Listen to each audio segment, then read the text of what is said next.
Well, hello, and welcome to episode 53 of It's Never Sunny in Seattle, a Seattle Mariners podcast. I'm your host today, Evan James, joined by Michael Ahedo, and we have a special guest today in Andrew's stead. We have with us Geoff Ponce of Baseball America. Geoff, welcome. Hey guys, great to be here. Thanks for having me on.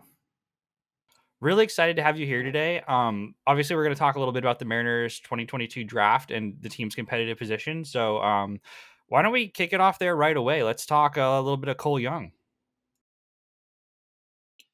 Yeah, I think Young is a guy that was somewhat divisive throughout the draft cycle. He has major fans, and I think on the other side of it, also sort of falls in line with a pick that some people probably think is a little bit risky. But overall, I think you look at just the in-game performance and especially in this draft where it feels like there was, a clump of sort of the top prep hitters sort of clumped up at the top of the draft and then sort of everybody else. And I think he's more in line with the top half of the draft versus sort of everybody else. But yeah, it was, I thought it was a good pick, especially where they were, picking in the draft. That's pretty interesting framing. Just when I think about Cole Young's skills, it seems like he has a really good blend of like 50 to 55 skills, like not really a carrying tool per se. Obviously, he was one of the better performers among prep guys. But I suppose just interesting to think about like a risk when it's a player that doesn't necessarily have the upside. I've heard an Adam Frazier comp thrown around quite a bit. Is that something that, you think is accurate? Yeah. I know the one that we've heard a lot where it's similar to like an Anthony Volpe, what he looked like, coming out of Del Barton. And I think, what it is for some teams is, especially when you're picking prep players like this, they're looking for that loud tool or that explosiveness.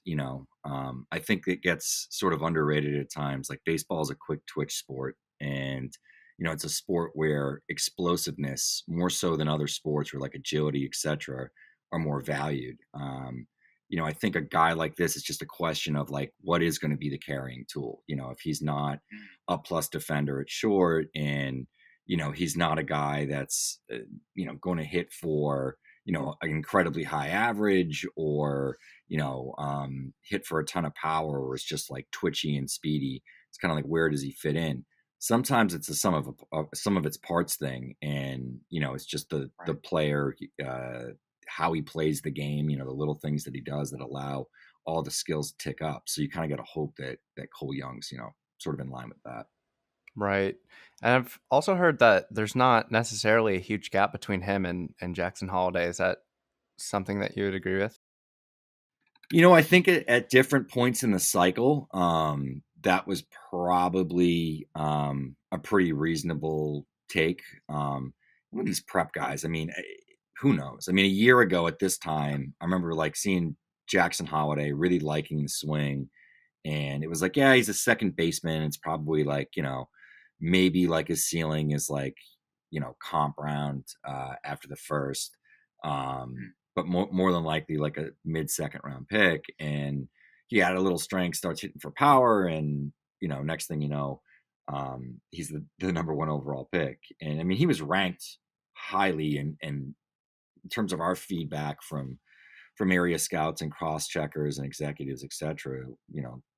He was considered one of the top 3 or 4 players in the draft. And I don't know if it's right or not, but I think in a lot of people's eyes, he had sort of passed Tamar, just in terms of like that number 2 or number 3 guy in the prep class. So yeah, I don't know with Holiday and Young at this moment, but look back at last year's draft. Like I thought Edwin Arroyo was a really interesting player with a ton of bat speed, but I certainly wouldn't have put him in the same company as Khalil Watson or Brady House. And now, he's past those guys. He's in our top 100, and some of those guys obviously aren't any longer.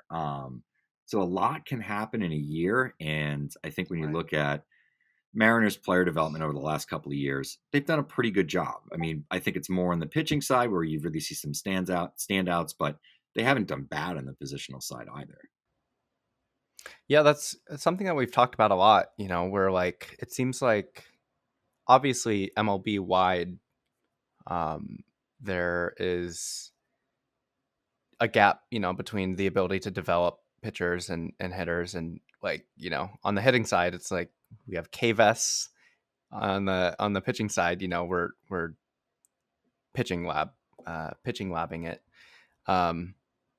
But the Mariners in particular, like it seems like they've really not had any trouble, developing. Well, not any trouble, but they haven't had many issues developing pitchers, but they've definitely had more issues developing hitters.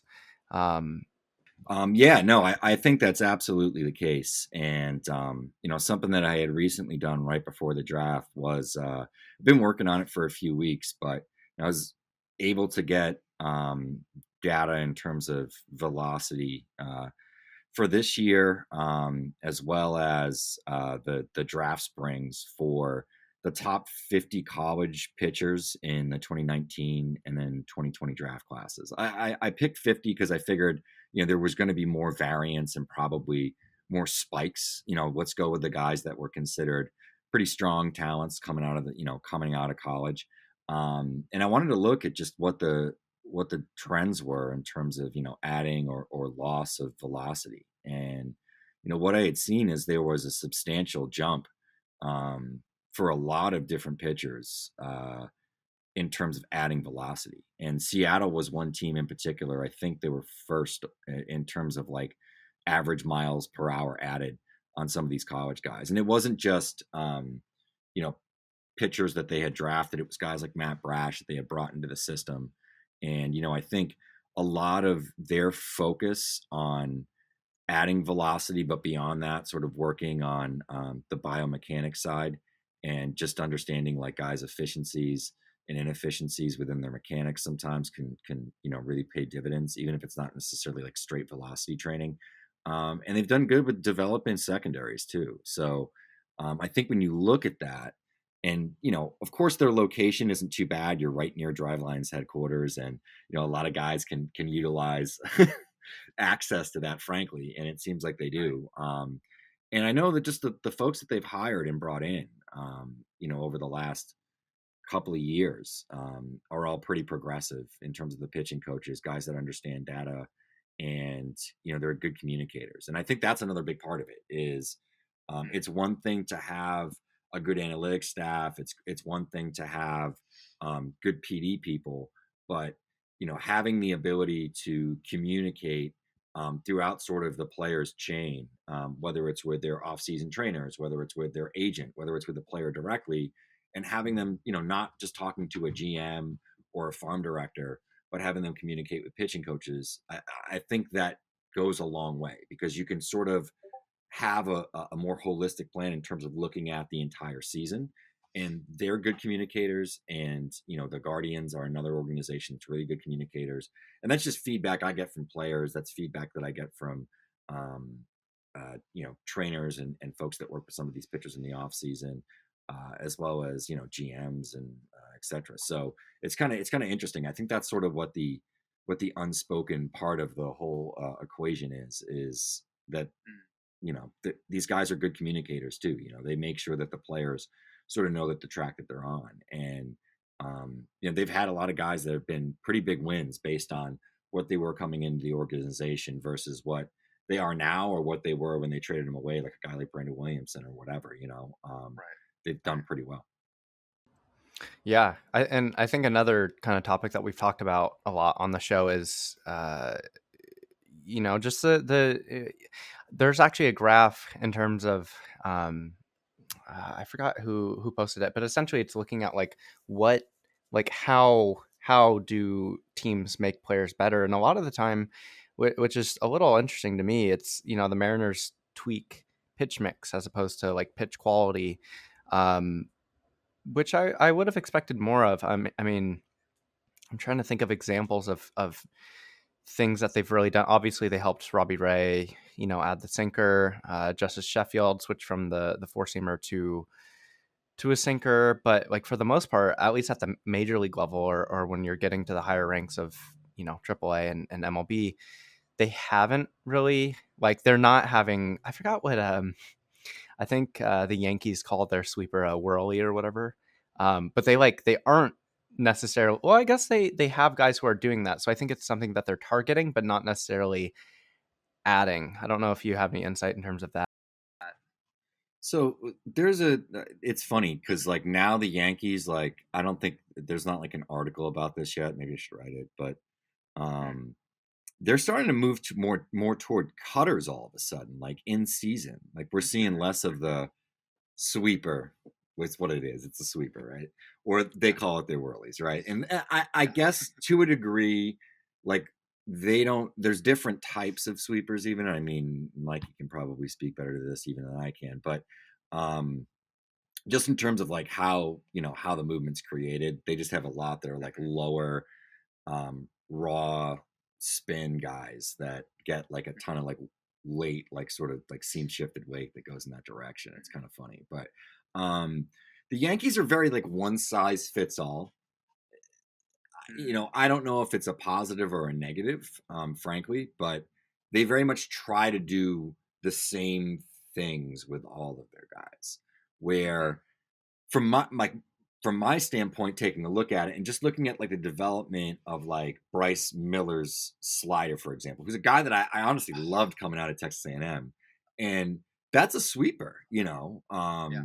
So that didn't look like that when he was at Texas A&M. And, so I sort of wonder if maybe it's a little bit less one size fits all. I know like the Orioles are kind of like this. Tampa's like this. There's a few organizations that sort of just look at, what your orientation, like in terms of like the ball profile, like the wrist profile, whether you're, a supinator or a pronator, and sort of build your arsenal based on what you do well. And I think people would be surprised, even from some of these bigger programs that aren't necessarily as progressive as like an Arkansas that has, a high-end pitching coach. I think people would be a little bit shocked at like how little these guys even know sometimes about the things that they do well, especially if they were in, a very old school environment where it was like throw your fastball and pitch and do this and do that. And then all of a sudden it's like, yeah, they could cut fastball usage by 10% and start throwing their best secondary more. And all of a sudden it's like, why is this guy throwing more strikes in pro ball and like seems less hittable? Yeah. It's like, well, because he's not just force feeding hitters fastballs like, that everybody can hit like at every level, like it's funny, but it's true. And I think that's what Seattle's done pretty well is they've made those plans individualized to specific players' strengths. And in my opinion, that's where you see, guys flourish the most is when, they really are focusing on, hey, this is what you do well. This is what you should do more. This is what we need to improve. Then it's very clear what needs to happen, right? That's how it should be. And I think there's definitely something to that. And, I've talked to Paul Sewald before about, like what did it look like when you're coming over? And he talked a lot about how, when he got to Seattle, they essentially were like, it doesn't really matter how we're doing this, but like, we want you to try and make your slider move left. Like it doesn't have to get depth. It doesn't have to, like if it's riding, like that's okay. We just want you to make it turn left. And he did that.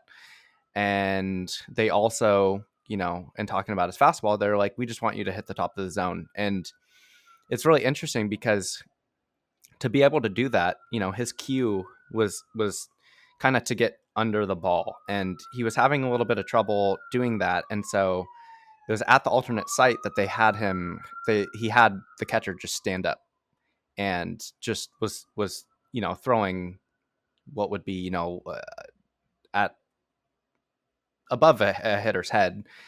And that was what kind of unlocked the lower arm slot. And he already had a low arm slot, but that cue to get under the ball, so to speak, and to throw to a catcher who's standing up helped him do that. So the between getting that slider moving more horizontally and really having a riding sweeper in the fastball, I think that's a really good example. So I think a fun anecdote that people probably will like to hear, and obviously I'm biased, but it really does sound like, when I hear from him and hear from other players, that the org, at least at the major league level, really caters to pitchers' specific strengths. So I guess even if they're not,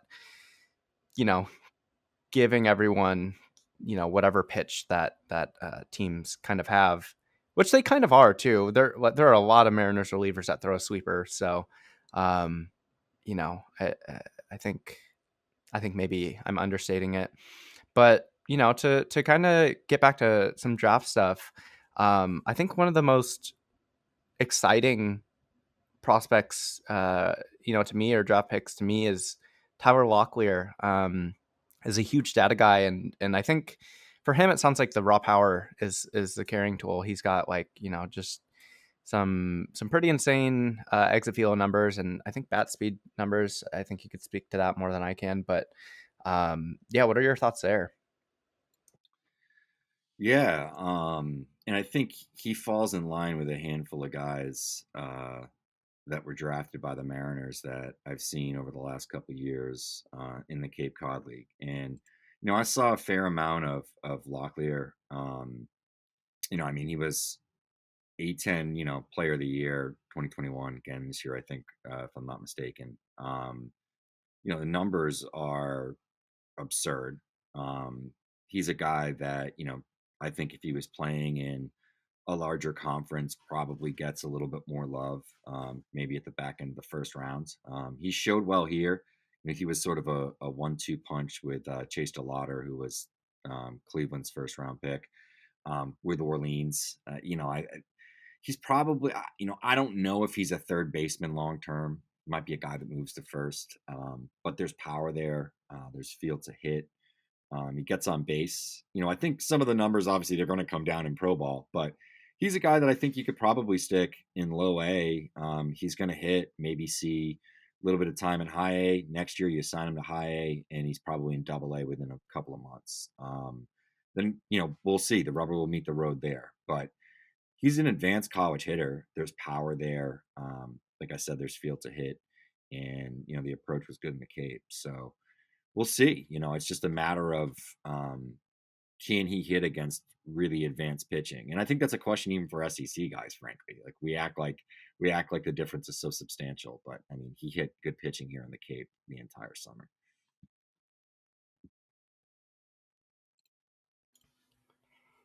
Locklear is a pretty interesting prospect. One of the comparisons that I've heard thrown around, obviously among Mariner fans, is Ty France, and I don't like giving anyone that comparison because Ty France is currently a top 5 hitter in MLB, and I don't feel comfortable predicting that kind of ceiling for anybody, obviously. But it's interesting, and I'm happy that the Mariners fans at least have a proxy for a good hitter to compare people to because it feels like maybe it's been a while.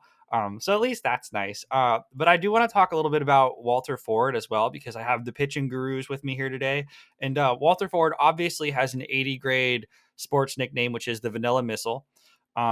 And he appears to be a Twitter darling, so we love that obviously right away. But he's just kind of an interesting prospect in his own right. Some of the general stuff that I've read about him reminds me a little bit of Sam Carlson, even though he's older, obviously, and is a different pitcher.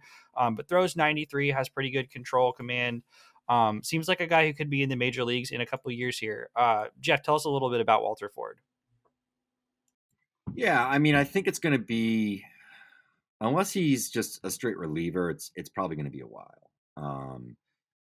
When you look at any of these prep arms, it's a 5 to 6 year development window, even for the best of them.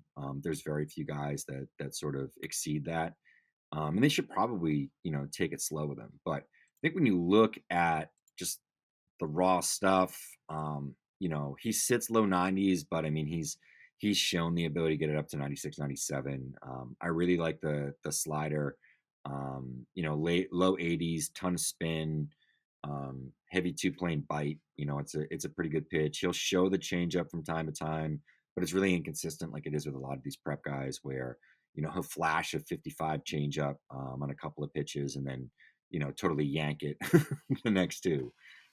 So yeah, I mean, it's just a matter of how he develops, but good natural athleticism. I think you can project control just because he's a pretty good mover. We'll see. He's a two-way guy as well, so maybe there's some more low-hanging fruit just in terms of development. As a full-time pitcher going forward, I think that's always a positive when you look at a profile like this. Feels like just in terms of there, as someone who's not a prospect guy or scouty, it seems like every pitcher has a fringe changeup that flashes plus, like I feel like it's always in scouting reports. So it's always funny to me. Yeah, exactly. I mean, but it's the nature of like what you have to do, on the prep level. It's like so much of it is, looking at the athlete, the things that they do well, and the body type even, and being like, what is this going to be in 6 years, right?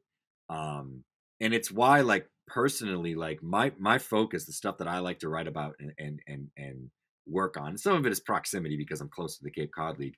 It's why I like college players. Like, I tend to like look at that and like learn about those guys, and then let the prep kids show up in pro ball, and then we see what happens. Because even with some of the best prep players, it seems there's still a pretty high miss rate. We're coming off of a year where there was some limited prep action just in terms of high school play and some of these other things that, looking back in that 2021 prep class now, and you're kind of like, wow, there were some absolute landmines, potentially. So it's just hard. Like, it's so hard to look at prep pitchers in particular and be like, especially a guy that throws hard, be like, oh yeah, this guy can be this. Like, Yeah. for me, it's like, you're probably better off looking at the super athletic guy that's throwing like 89 to 91, that's shown like 95 a few times, that hasn't like completely ripped up his arm yet. It's yeah, I mean, God bless some of these scouts and cross checkers that got to give these kids millions of dollars, because Oh God. it's it's a risky business. I mean, yeah, and I think my job, in writing about major leaguers is way easier than yours. Like I have all the data, and these guys are finished products, but when you're playing fucking, I don't know, future, I don't remember what the what the word is, but you're trying to tell the future. So yeah, it's a tough thing. One of the other players that the Mariners drafted in the fourth round is Ashton Izzy, which again, just they got some great baseball names this draft. I'm really feeling it. But Ashton Izzy is another guy, throws kind of 91 to 93, but has gassed it up to 97 in some shorter appearances, is my understanding, and is primarily a fastball slider guy. Geoff, I'm wondering, do you see a starter or a reliever role in the future for Ashton Izzy? We're gonna have to see what comes out of the complex. Right now, it could be a reliever. Like, if we had a scale here, and like, one side said starter versus reliever, it would be tipping over to the reliever side probably. But this is a guy where there's a ton of, he's athletic.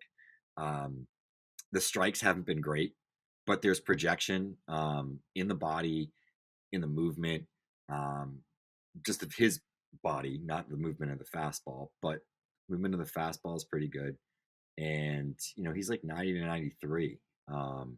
Gets pretty high spin rates. I think he's like 2,600, 2,700 on the slider. So there's some feel for spin there. He's another guy where it's like a firm changeup. He hasn't thrown it a whole lot. The other thing is, you got guys like this, and sometimes they don't need 3 pitches in high school. Like, they're dominating, like, future accountants and like, managers of clothing stores in the local mall. Like, it's like, sometimes, like, especially in a place like Illinois, like, it's not like he's in Southern California. So, I mean, high level high school baseball, still a lot of good players that come out of there, but you have to think about, like, 1 through 9 lineups in some of these high schools. And like, so, I mean, he probably just goes out there and, puts on his pants and just throws a fastball and a slider and gets 20 swings and misses or something. It's like guys can't touch that. He's playing against some chucklehead like me or something at 18. Yeah, Joe Doyle said his changeup exists, which I thought was pretty funny wording. That's probably the best way to put it. Yeah, it exists, but it's not necessarily a great pitch. Yeah. Having played high school baseball myself, everybody has a changeup, but having thrown it here and there is not the same thing as like having a professional changeup, right? And that's really how it is when you're a high schooler and you're on the baseball field. Everybody has a fastball.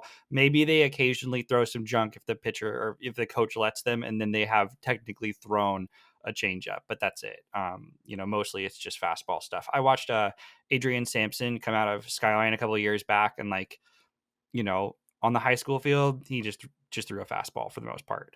And he's a guy who very much has a larger repertoire and is considered to be more of kind of like a control specialist these days, even just bouncing around the league as he has. But yeah.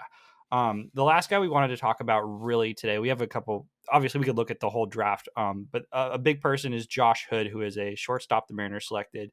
And he's got some interesting numbers. Mikey, you had found some interesting quotes about him in particular. Did you want to tell us those? Yeah.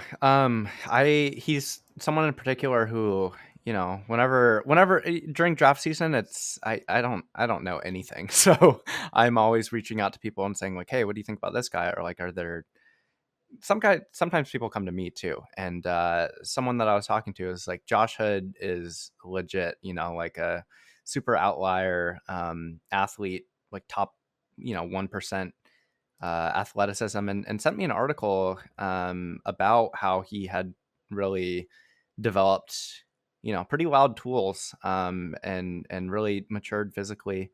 Are there any tidbits that you know about him, or is he someone that's of interest to you as well?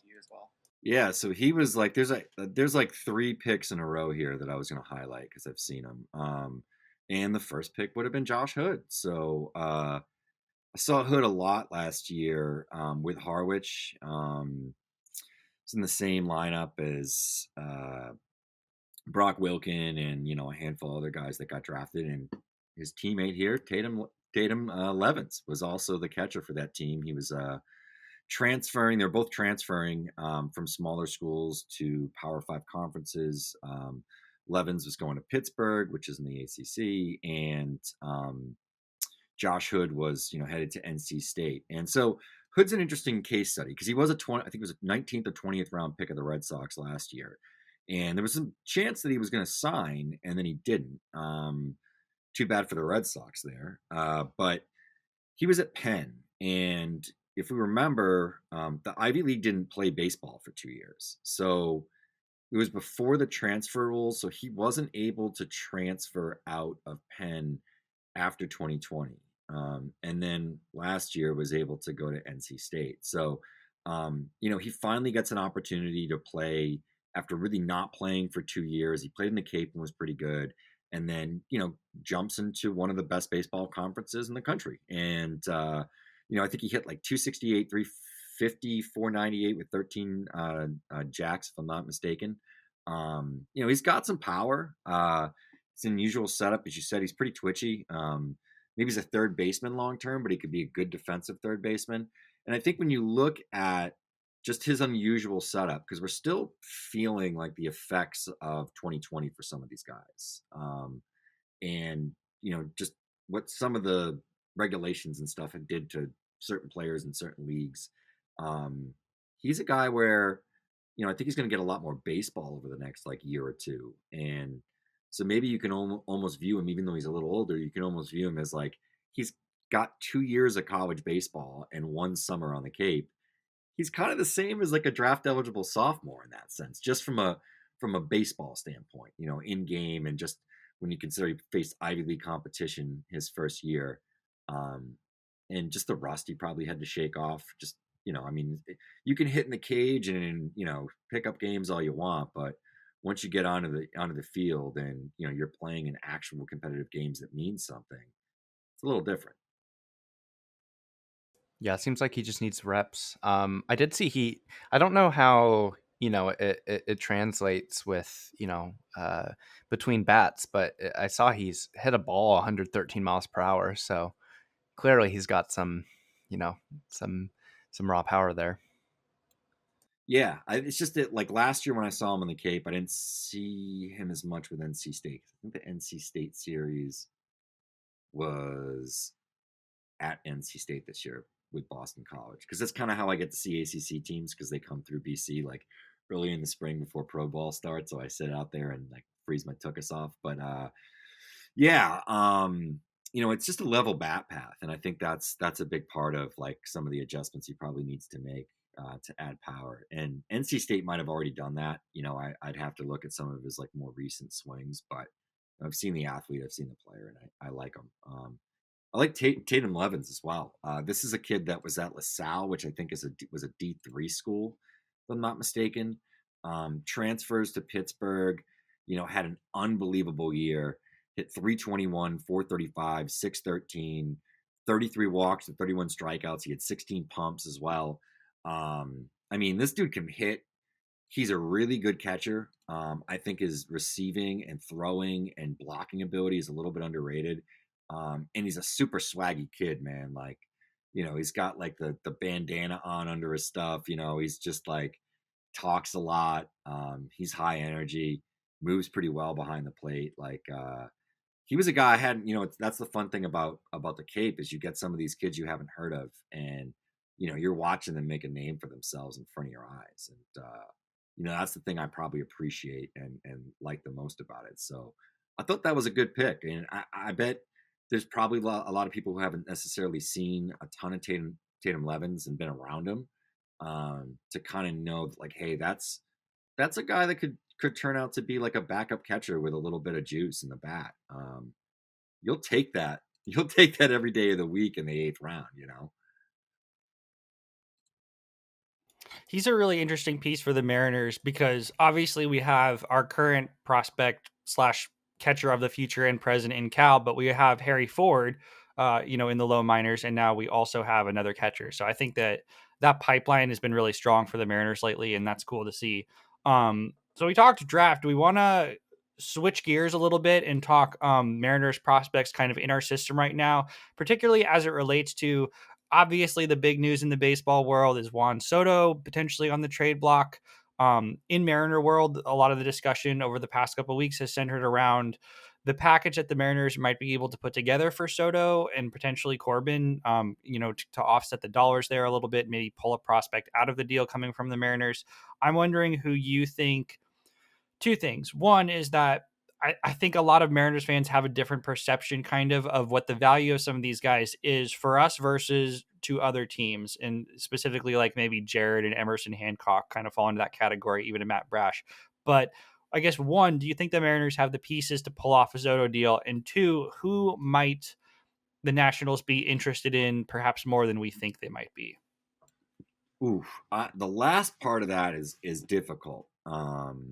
That's something that would, for me to speak with it to any accuracy, I'd have to be, on the Mariners beat, because it's Kyle Blazer that handles the lists at BA. But I think also like I oversee the Nationals list, but those aren't the contacts. I think we just have to see. You'll find out. You'll find out by the advanced scouts that are at certain games and who they're queuing in on. But I do think they probably would have to move a young major league player. And I think that's going to be more than Kelenic, and you're not going to move Julio. You're not moving France. And I don't think they'd be all that interested in like a Jake Crawford or something like that. I mean, who knows? But so you're probably going to have to go into the pitching there, right? Are you willing to move a Kirby? Are you willing to move a Logan Gilbert? I think if you're going to get Juan Soto, I think you do it. You figure it out. You have other pieces you could probably acquire. Somebody that's going to give you similar contributions over the next couple of years as a pitcher, probably with some of the other talent that's in the organization. But they have like some of these fringe guys that have produced. Whether it's like maybe they're interested in like a Kyle Lewis. I don't know. Obviously Kelenic hasn't hit at the major league level, but if he's your second piece, I still think that's a fairly strong offer. But I personally, I think you probably have to lead with Kirby. And I don't know if they're willing to part with Kirby. Then I think you have to start to look at some of the secondary pieces. And, like you said, Emerson Hancock, it depends on the team. It really does. I think there's certain teams that probably wouldn't be as interested in Emerson Hancock just because of the level of the stuff. Like if you looked at some of the Hawkeye from the Futures game, like it's fine, but it's just kind of average stuff across the board. Brash has struggled. I think he's a reliever, probably could be a dominant one. Do you believe in that? And are they willing to throw in like a Marte or an Arroyo, Ford in the back end? Maybe they like Miller, Taylor Dollard. I got unbelievable feedback from opposing hitters that were in the Futures game, Mason Wynn in particular, and Jordan Walker, saying that like Taylor Dollard was one of the toughest arms that they faced. And Wynn, was a guy that was a two-way guy, and he's really a smart kid, and like he understands pitching. Like you can tell that like, okay, this kid pitched the high level in prep tournaments and was also playing shortstop. Now that he's a full-time position player, like he can kind of get into a pitcher's head and understand what they do well and kind of be impressed by the right things, if that makes sense. And he was like raving about Dollard. So he could be a guy that I think is a little bit higher. They also have some of these other guys that are really good, like secondary pieces, like Gabriel Gonzalez, Adam Macko, Levi Stout, if you believe in Stout. Prelander Baroa has unbelievable stuff. Fastball, and it's like a 70 slider.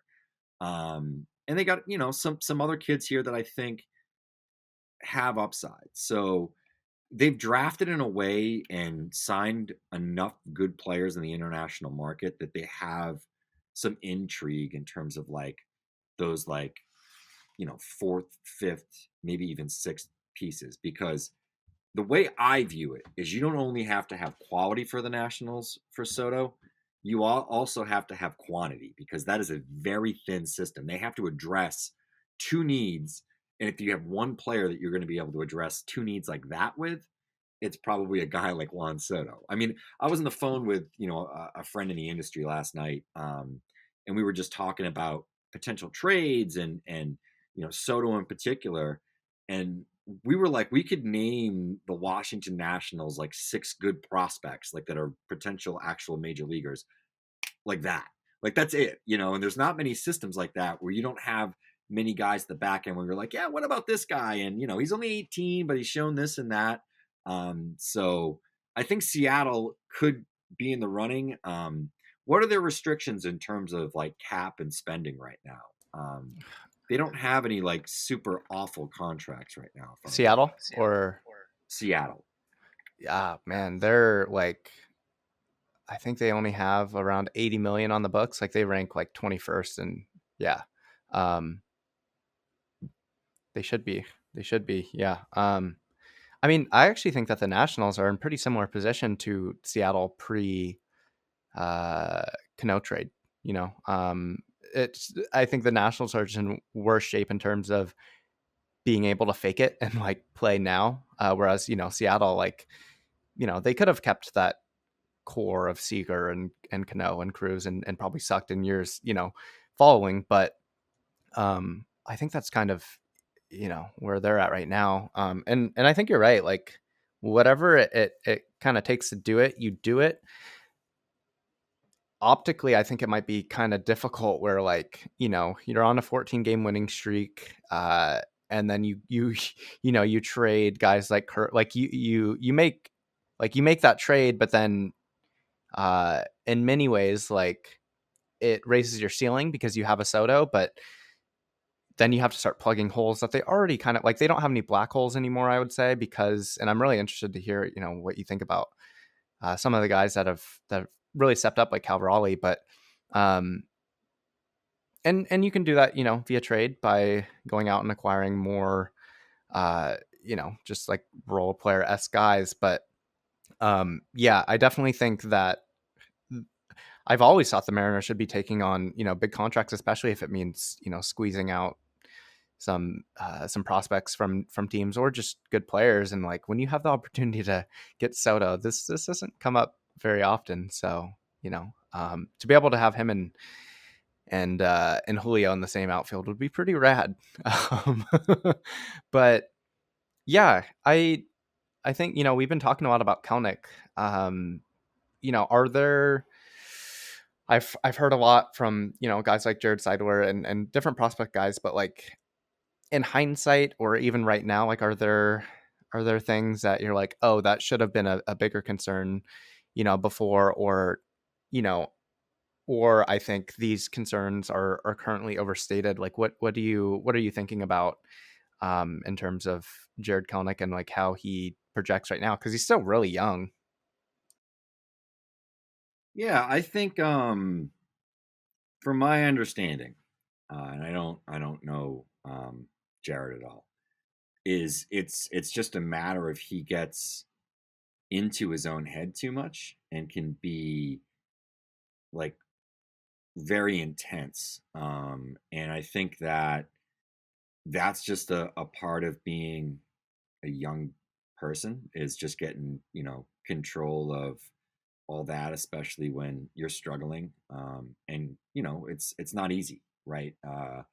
We think that, there's so many guys. Not everybody is Julio Rodriguez, right? Not everybody is sort of ready made, and we can't necessarily tell that because guys perform all throughout the minors. I mean, there were no questions with, Kelnick, just in terms of what he was going to turn into, and it was like, yeah, maybe he's a right fielder, fine, and he's going to hit in, he's going to get on base, and he's not going to get fooled too much, and there's probably some projectable power, and he's getting stronger, and yada yada yada, and it just hasn't worked. And I think that a lot of it comes down to just the struggles started to weigh on him, and I think that it was just a matter of like the expectations versus reality, and just it's tough. I can remember here, it's like the first 2 months of his career, like Dustin Pedroia was absolutely brutal, and I think it was actually Alex Cora who was their bench guy, who was like playing second base like intermittently throughout the week and was like hitting, and there was like this big like feverish call in Boston to like get Cora into the lineup and sit Dustin Pedroia and send him back down to AAA and like trade him off to Oakland or something. And in reality, it's not a straight line. Sometimes guys have to suck for a year and a half and figure it out. And it's not always like mechanics, and it's not always, pitch ID or any of that stuff. Sometimes it's just like the mental part of the game, and baseball's a grind. It's tough. I mean, it's a cliche, but in reality, it's a cliche because it's true. I mean, we've been doing this now for 100 plus years, and you know, we have more information, we have more understanding, and that's been a consistent. I don't care if you played in the 1930s or 40s and 60s or 70s or right now. It's like it's a lot of games, and you got to be able to forget about yesterday and show up to the park ready to play every day, and that's not always easy for everybody. Yeah, I definitely think there's a lot to that. And I think there's a reason why it was almost a I think I remember Fangraphs writing it up in his blurb, but saying like, yeah, he's really intense, but like to his detriment, it really gets in his way. And it seems like that's the case. Um, and yeah, I think there are different conceptualizations of really why he's struggling. Like we've talked a lot about, on the mechanical side on the pod. I know that like breaking ball ID and the ability to hit breaking balls, because that can be hard to project because minor league breaking ball quality is so much lower than MLB. Um, but yeah, I think part of it too is he's really like a tinkerer. And I know that he's tried to really limit how much he's doing that, because I think it's I hate using, the idiom or phrase of like slippery slope, but it really is where you just tinker yourself to hell. So, I think that's encouraging, and obviously he's really picked it up in the minors right now. I'm not sure he has anything to prove per se, or to learn. It might just be getting in a better headspace. So I guess we'll see about that. But it's really, you said, a lot can happen in a year. And a year ago he was a can't miss, super high floor prospect, and people don't really view him like that right now. So it's really interesting. Yeah, if I may, I think the one thing that really genuinely concerns me about Jarred is the way that the Mariners have reacted to his struggles to some degree. If you think back to last year when he first got called up, the Mariners batted him leadoff, and Jerry was pretty frank on the radio. He's like, "We think he's the best hitter in our organization, and we want him to get the most plate appearances, and like it's time to go." That is a world apart from where we are today. And the only way I know how to understand that gap and how wrong it appears that they were is that they missed something in his profile. And when we watched him play this year, his pitch recognition at the major league level is substandard, to put it frankly. What we saw anyways of the couple of months he played, of the 6 weeks, whatever it was he was here. And I wonder, frankly, if that degradation in his pitch recognition is kind of a crippling thing and has permanently downgraded their estimation of him. Um, that could be an overreaction, but they've treated it like they don't trust him anymore as a major league hitter. And that started really early on. That started in April. It was 13 games in that he actually lost his starting role and was officially a bench player and was off the roster a couple weeks later. So, as young as he is, it's really surprised me the way the team has gone from kind of like fully behind him to pulling the reins all the way back and then being like, dude, we got to hard reset you because it's not happening. And he has a 125 WRC plus at the break in AAA. He had a 140 WRC plus last year. So this is actually his worst season statistically in the minor leagues and just otherwise. So my question to you, Geoff, is let's say it clicks for Jarred, right? Let's say he does put this together and he does hit at the major league level. Is he still like the 140 WRC plus guy we were kind of pitched on for years? Because really, when he was so young, people were saying, he's on Hall of Fame trajectory. And that wasn't wrong. He was young enough where that was conceivable, just given when he debuted. But a 125 WRC plus player in AAA at 23 is very different from a 153 WRC plus 21-year-old. Where do you think he is between those two extremes kind of right now? Yeah. I think, to a degree, you are what, it says you are. And the thing with Kelenic too is he's hitting in a good, environment. I know Tacoma, I don't think is like a huge, power park in comparison to other PCL environments, but like he still gets to travel to those places and hit there, right? So still striking out too much. And that really wasn't a concern. Like we're talking about, 2019 or even 2021 AAA Kelenic. That wasn't a guy that struck out a lot. He did a little bit in A ball, but it was sort of a blip as he was, hitting like seeing beach balls. And sometimes I think you sort of have to like take the good with the bad there because it's like, all right, well, he's been more aggressive because, he's hitting like, for power, etc. So maybe that was some of what the misevaluation was there. But I think now you're hoping for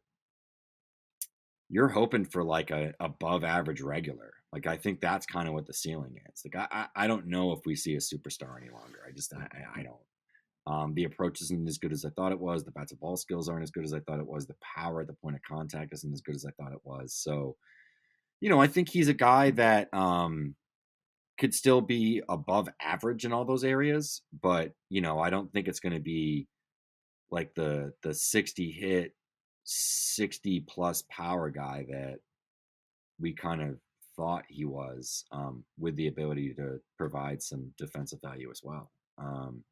And that's kind of where I thought it was. Like I thought there was a chance this could be a guy who was even like, a 300 hitter consistently in the major leagues with pop. And I don't see that any longer. I mean, the strikeout rates and everything else have gone the opposite direction. And he hasn't been able to sort of overcome that final hurdle. And then, as you said, being sent back to a level where he had already shown really well over a decent sample size, he's regressed. So that has to be concerning. I mean, if the $1 million question is, what is it that needs to be fixed and how can he fix it? And if I had the answer to that, I'd be working for a team and I wouldn't be here on this podcast with you. Probably should have signed that extension or contract. Yeah, the Mariners caught quite a bit of flack when they signed Evan White, and obviously the Kevin Mather comments are not good on that front. But in terms of signing Kelenic, it looks like they would have given him all that money and he wouldn't have been very good. So I just think you never know, right? And I'm stoked that Julio seems like he's next in line to get paid, and he deserves every cent that he's going to get from it. The Mariners are already milking every bit of his talent for all it's worth to bring people to the park. But you just never know. And it's weird because we were talking 2 years ago about how Jarred was probably the safer of the two prospects. And boy, does that seem just so completely not even close to the reality that we have come to. But yeah, the Mariners are getting two outfielders back, one today, theoretically, and another in a couple weeks here, which is Kyle Lewis is supposed to be activated today. And Mitch Haniger is coming back. Part of why I want to bring that up now is because it relates to Jarred, because he doesn't have anywhere to play in this outfield. And I guess what I'm wondering is, maybe Mikey, how do you see the outfield shuffle working out in the short term? But then Geoff, do you think that of our outfielders, who do you think has any actual trade value? Because the Mariners would probably like to unload one of Trammell, Kelenic, Lewis, or Haniger, and obviously two of them have been hurt, three of them have been hurt, and one of them has been bad. But I'm wondering kind of potentially how that could work out with the rest of the league. Well, Haniger has none because he'll be out until after the trade deadline.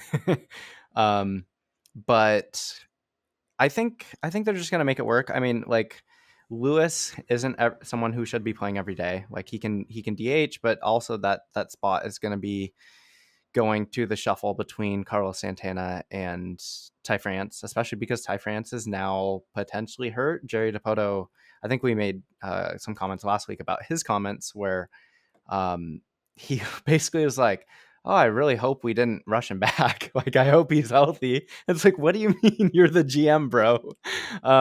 So I don't know. I think in terms of center field, like, it's really going to be Julio playing there every day. And I don't even know who spells him. Like, the other day, Dylan Moore was playing in center, and I was like, I didn't know that he played there. But yeah, I think it's really just going to be Winker, hitting every day against righties. Julio, and then kind of a shuffling of Kyle Lewis and Mitch Haniger, and I think it'll be less difficult than it seems. And I think I said that last week too. But just the nature of guys are gonna, be sore or need a couple of days off, and they'll be able to make it work. So I'm not really worried about it. Like, it's a good problem, and I laughed about it back then and I laugh about it now. Like, it's funny that people ever called this a crowded outfield, given the injury proneness of Lewis and Haniger, and that at that point Kelenic and Julio hadn't proven anything, and now it's like, yeah, duh. And Trammell, so I do not think that it will be an issue. Yeah, and I think the one guy that probably has any trade value is Kelenic. Trammell, I mean, at this point has been like traded so many times, and I just think that there's teams that just have major questions as to whether he's ever going to be a major league regular. I loved Kyle Lewis. I love Kyle Lewis in the draft, but he has just had a tremendously hard time staying on the field since pretty much day one. And I think had things gone differently and he doesn't have the level of knee injury that he had coming out of the drafts, in his first taste of pro ball, because he was mashing. And I honestly had argued at the time, many, many years ago, that he was the best hitter in the draft. And there was, I think, some support for that. And, he's shown it in flashes, but he's just never been able to maintain health. And it's been a variety of things. I think he's on the IL now for a concussion, but he's just dealt with a lot. So I don't know what his value is, just because he's 27, he has these injuries. It wasn't like if Haniger was healthy and he's on the field, like, I think, like, because of what the level of production is when he's good, if he's healthy, there's probably some trade value there. But Lewis has never approached that. And, Kelenic, I think if you have the right player development and maybe like attitude within the organization, you're like, we like this kid and, we think we can figure out this, and that, and you have a game plan for it. I think he could be a good buy for the right team. So for me, I think he's probably the guy that I would assume has the most trade value out there, but I'm also, I'm not a GM or a director of player acquisition or anything like that. For the record, I think you were right that Kyle Lewis was the best hitter in that draft. We may never have a sample size large enough to confirm that in any meaningful way, but the obvious thing to me about it is relative to the Mariners' other minor leaguers who are much more struggling to float at the major league level in terms of their hitting skills, like Abe Toro. Seeing the way Kyle Lewis has played over short stints makes me think that his natural hitting ability, his bat to ball skills is so good just at a baseline that he has a major league career as a hitter, whether or not he can ever play the field. That doesn't necessarily mean it will be with the Mariners, because the Mariners have a DH technically too now, because we got Carlos Santana as well. So his fit with us isn't as good, but it is encouraging to me to see that he did turn out to be as good a hitter as it looked like at once upon a time he maybe could have been. And his numbers in the minor leagues are not actually very good. And that's kind of one of the weird things about it, is he was a Golden Spikes winner and he had all the talent in the world and all the tools and the prospect pedigree, and his numbers in AA are kind of middling. Honestly, they're not that exciting. So the fact that he turned into this is really, really cool. The other guy I wanted to talk about with Geoff specifically today before we let him go is Patrick Corbin, because he's the other guy that's been floated around in the Soto talks as kind of like offsetting some of the money. Um, Both of you guys, because obviously Mikey is the pitching guru as well. I was reading about Patrick Corbin last night and kind of the downswing in his performance over the last couple of years. How interesting is he to the Mariners and their competitive position now? And I guess in two contexts. One is, if we do trade Kirby, are they going to slide him into the rotation? And is that a good idea? I guess is the other half of that. That's all Mikey.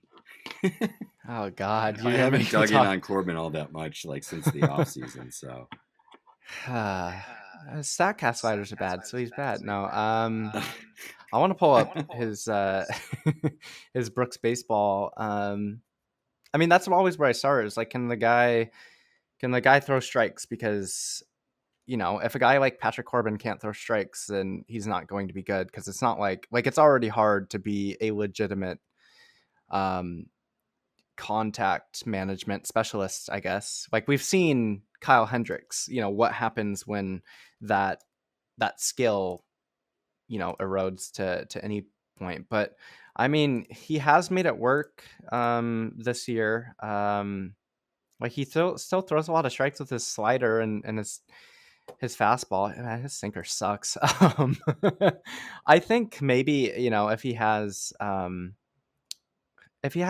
some sort of pitch mix optimization, like, he can be a worthwhile player, like, just by as a function of being able to throw his slider for, like, kind of for strikes. It's weird, because this is why CSW is kind of has its flaws. Is like, you look at a 30% slider at CSW and you're like, yeah, that's pretty good. He also throws it for a ball 40% of the time, which makes for a 60% strike rate. I think he is a guy that, like, obviously the strikeouts are gone in the way that they were a couple years ago, but I do think, like, I don't know about you, Geoff, but I do think there is value in having a veteran guy that has, moved from this guy who really struggled to someone who allowed, I think it was the Diamondbacks to really help him optimize that pitch mix and just fucking spam his slider, or whatever you want to call it, because I know he throws two versions of that slider. I think he's pretty washed, but I think the point of taking on Corbin isn't because he's the ace that he was in, like, 2019. It's because you want Juan Soto. But if you, I think you could really take him and I don't know, combine him with someone like Kirby who doesn't then have to go 6 innings, 5 innings, or Brash.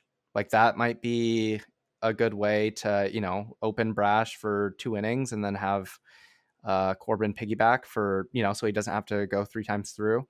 I think that's probably a good way to use him. Whereas like the Nationals they can't do that.